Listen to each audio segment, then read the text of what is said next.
नमस्कार, जनवार्तामध्ये आपल्या सर्वांचं स्वागत. सर्वप्रथम पाहूया ठळक बातम्या.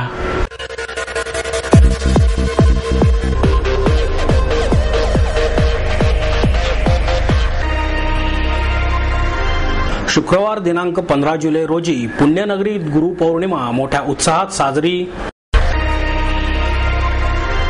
मुंबईत झालेल्या बॉम्बस्फोटांच्या पार्श्वभूमीवर शिवसेनेच्या वतीने जाहीर निषेध सभेचे आयोजन. निनाद संस्थेच्या वतीने गुरुपौर्णिमेच्या निमित्ताने शाळेच्या मुख्याध्यापकांचा आणि 10वी-12वीतील गुणवान विद्यार्थ्यांसाठी सत्कार समारंभाचे आयोजन. चीनची ब्रह्मपुत्रेवरील घुसखोरी पर्यावरणाला हानिकारक आहे, भाजपच्या नॉर्थ ईस्ट इंडिया संपर्क सेलचे राष्ट्रीय समन्वयक सुनील देवधर यांचं मत. आणि अंगणवाडी सेविका आणि मदतनीसांना शासकीय कर्मचाऱ्यांचा दर्जा देण्यात यावा या मागणीसाठी अंगणवाडी कर्मचारी संघटनेच्या वतीने जिल्हा परिषदेवर धडक मोर्चा. शुक्रवार दिनांक 15 जुलै रोजी पुण्यनगरीत गुरुपौर्णिमा मोठ्या उत्साहात साजरी करण्यात आली. आजच्या विज्ञान युगात नवनवीन शोध लागत असतील, संपूर्ण जगाची जीवनमानता उच्चभ्रू झालेली असली तरी कुठेतरी माजत असलेले अराजक मृत्यूचे तांडव थांबवण्यासाठी गुरुच्या ज्ञानमय प्रकाशाची आपल्या सगळ्यांनाच अत्यंत गरज आहे. आजच्या व्यास पौर्णिमेनिमित्त गुरुला वंदन करून म्हणूया, गुरुर् ब्रह्मा गुरुर्विष्णू गुरुर्देवो महेश्वरा, गुरु साक्षात परब्रह्म तस्मै श्री गुरुवे नमः. गुरु आयुष्यात नेमकी काय भूमिका बजावतात या प्रश्नाचे उत्तर एकच आहे. आपल्या आयुष्यात आपण व्रतस्थ असतो. तटस्थ असलेल्या परमेश्वराला मिळवण्यासाठी गुरु हा आपण आणि तटस्थ देव यातला दुवा असतो. गुरु ही कोणी एक व्यक्ती नाही, ते एक तत्व आहे जे अनादी अनंत काळापासून या संपूर्ण जगाला अनकल्य असले तरी मार्गदर्शक आहे. गुरुपौर्णिमा हा गुरुबद्दल आदर व्यक्त करण्याचा दिवस. आषाढ शुद्ध पौर्णिमा ही तिथी सर्वत्र गुरुपौर्णिमा म्हणून साजरी केली जाते. या दिवशी अनेक विद्यालये महाविद्यालयांमधून विद्यार्थी आपल्या गुरुजनांसमोर विनम्र भावनेने नतमस्तक होतात. महाभारत पुराणे लिहिलेल्या व्यासमुनींना वंदन करण्याचा, त्यांची पूजा करण्याचा हा मंगल दिन म्हणून याला आपण व्यास पौर्णिमा देखील म्हणतो. श्री गजानन महाराज शेगाव सेवा प्रतिष्ठान या मंदिरात गुरुपौर्णिमेचा उत्सव मोठ्या उत्साहात साजरा करण्यात आला. सकाळी महाअभिषेकाचा कार्यक्रम मंदिराचे अध्यक्ष भरत पवार यांच्या हस्ते करण्यात आला आणि स्वाध्याय वाचन बलभीम दाते यांनी केले. तसेच 5:30 वाजता मंत्रजागराचा कार्यक्रम प्रसाद जोशी यांच्या वतीने सादर करण्यात आला आणि 7ची महाआरती हे हनुमंत कामटे यांच्या हस्ते करण्यात आली, अशी माहिती मंदिराचे अध्यक्ष भारत पवार यांनी दिली. मंदिरात या दिवशी 70 ते 80 हजार भाविक दर्शनासाठी येतात आणि या सर्व भाविकांसाठी प्रसाद वाटपही यावेळी केले जाते. खास गुरुपौर्णिमेनिमित्त या मंदिरात गजानन महाराजांचा ग्रंथ वाचण्यासाठी भाविक येत असतात, असेही पवार यांनी सांगितले. गुरुपौर्णिमेच्या दिवशी आपल्या गुरुच्या घरी जाऊन त्याची पूजा करून त्यांच्याबद्दल सदैव कृतज्ञ राहणे हीच आपली परंपरा आहे. गुरुबद्दल कृतज्ञ राहता आले नाही तरी चालेल, परंतु शिष्याने कधीही कृतज्ञ होऊ नये हीच खरी गुरुदक्षिणा.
एकोणीसशे 87 साली आमच्या ट्रस्टची स्थापना झाली. त्यावेळेस आमचे जुने सहकार्याने मी स्वतः इथं होतो. त्यावेळेस मी 1985 ते 92 पर्यंत इथे नगरसेवक होतो. आणि आज गुरुपौर्णिमेचा महत्वाचा उत्सव असून आज कमीत कमी 80 ते 90 हजार भाविक दर्शनाला येत असतात महाराजांच्या. आणि आज पण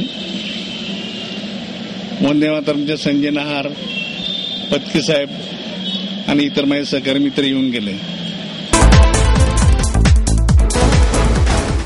मुंबईत झालेल्या बॉम्बस्फोटाच्या पार्श्वभूमीवर शिवसेनेच्या वतीने जाहीर निषेध सभेचे आयोजन करण्यात आले.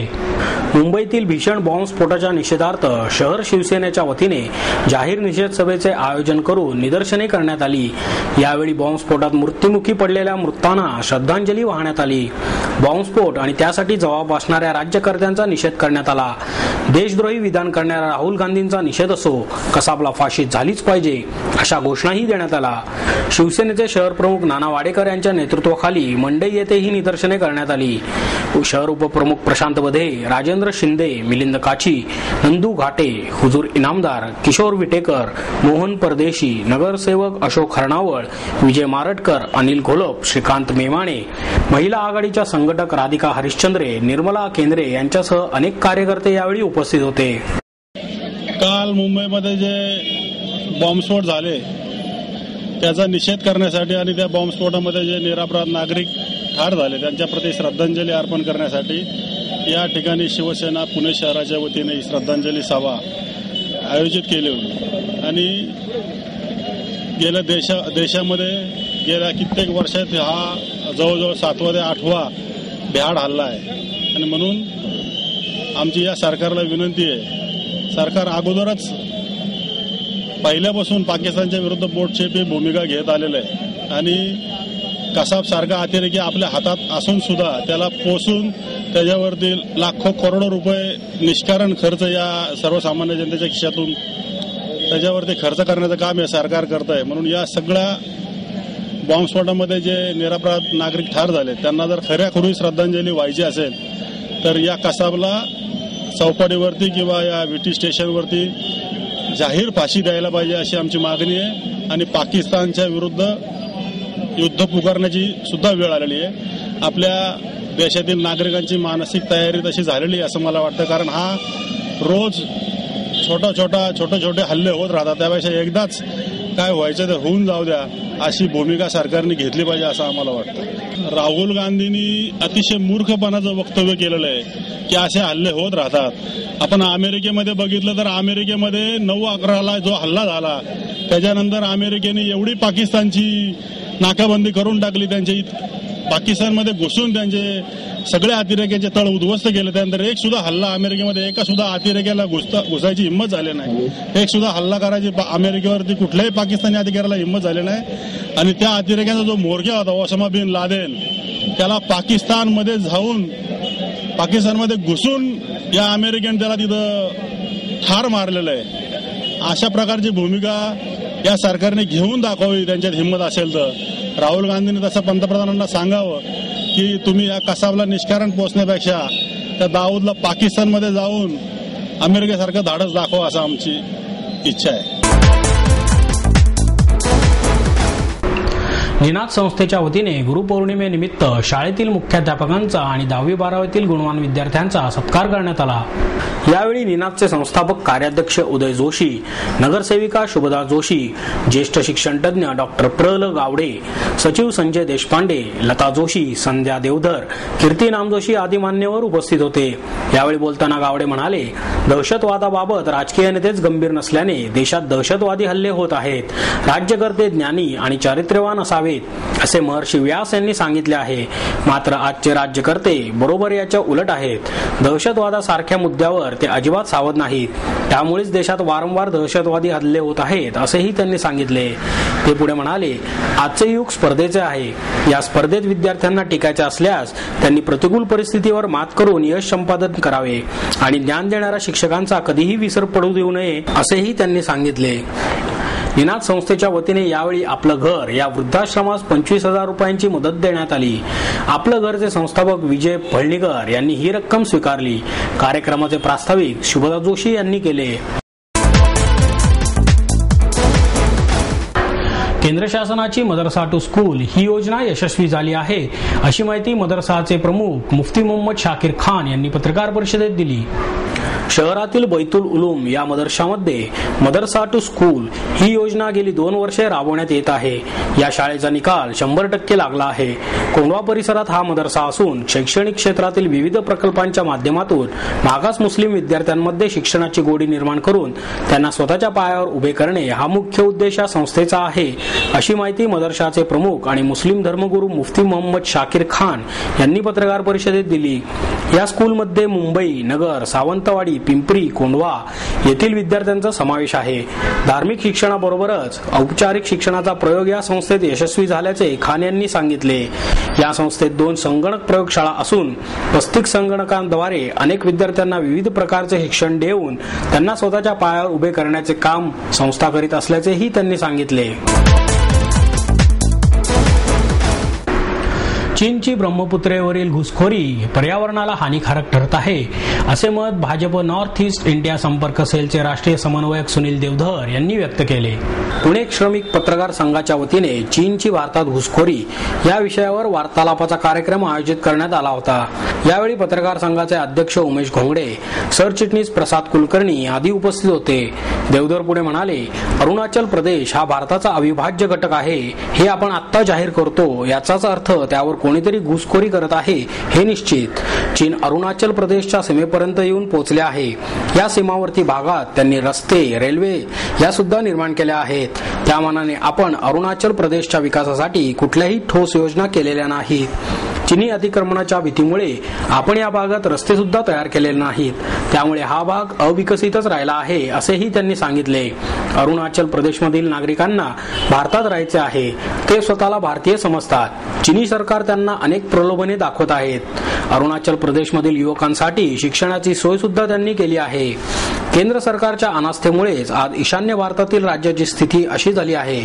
चीनची घुसखोरी, बांगलादेशी नागरिकांची घुसखोरी, दहशतवादी संघटना आणि अंमली पदार्थांचा वाढता प्रभाव या येथील प्रमुख समस्या आहेत. एकट्या आसाममध्ये तब्बल 1 कोटी बांगलादेशी नागरिक आहेत. त्यांनी त्या ठिकाणी स्वतःचा एक पक्ष सुद्धा स्थापन करून त्या पक्षाचे तब्बल 18 आमदार सध्या आसाम विधानसभेत आहेत. नॉर्थ ईस्ट साठी वेगळे मंत्रालय आहे आणि या मंत्रालयाचे 50,000 कोटी रुपयांचे बजेट आहे. पण या राज्याच्या विकासासाठी कुठलीही कामे या मंत्रालयाच्या वतीने केली जात नाहीत अशी खंत सुद्धा देवधर यांनी व्यक्त केली. अंगणवाडी सेविका आणि मदतनीसांना शासकीय कर्मचाऱ्यांचा दर्जा देण्यात यावा या मागणीसाठी अंगणवाडी कर्मचारी संघटनेच्या वतीने जिल्हा परिषदेवर धडक मोर्चा काढण्यात आला. या मागणीबरोबरच मानधनात केलेल्या वाढीची लवकरच अंमलबजावणी व्हावी, पेन्शन योजना सुरू करण्यात यावी अशा विविध मागण्यांचे निवेदन महिला आणि बालकल्याण आयुक्त राजेंद्र चव्हाण तसेच जिल्हा परिषदेचे मुख्य कार्यकारी अधिकारी यांना देण्यात आले. यावेळी अंगणवाडी कर्मचारी संघटनेच्या राज्य सचिव शुभा शमीम, जिल्हा सचिव रजनी पिसाळ, हिराबाई घोंगे, लीला खोपडे, आशाबी शेख आदी उपस्थित होते. यावेळी शुभा शमीम म्हणाल्या, अंगणवाडी सेविका आणि मदतनीसांना पॉंडेचेरी राज्याच्या धर्तीवर शासकीय कर्मचाऱ्यांचा दर्जा देण्यात यावा. याबरोबरच अंगणवाड्यांना पुरवण्यात येणाऱ्या आहाराचा दर्जा निकृष्ट असून या योजनेचे खासगीकरण आणि कंत्राटीकरण करण्यात येऊ नये.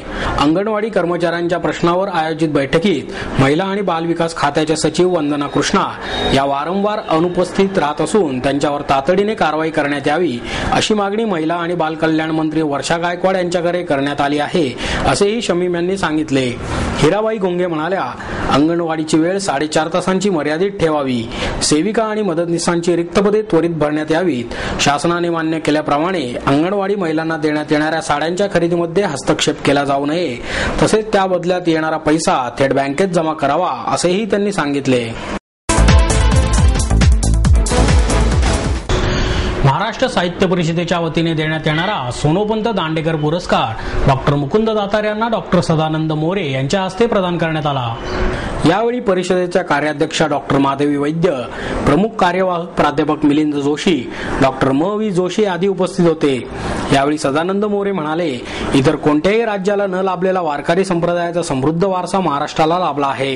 परंतु आज विज्ञान आणि तंत्रज्ञानाच्या काळात या वैभवाकडे दुर्लक्ष होत असल्याची खंत त्यांनी व्यक्त केली.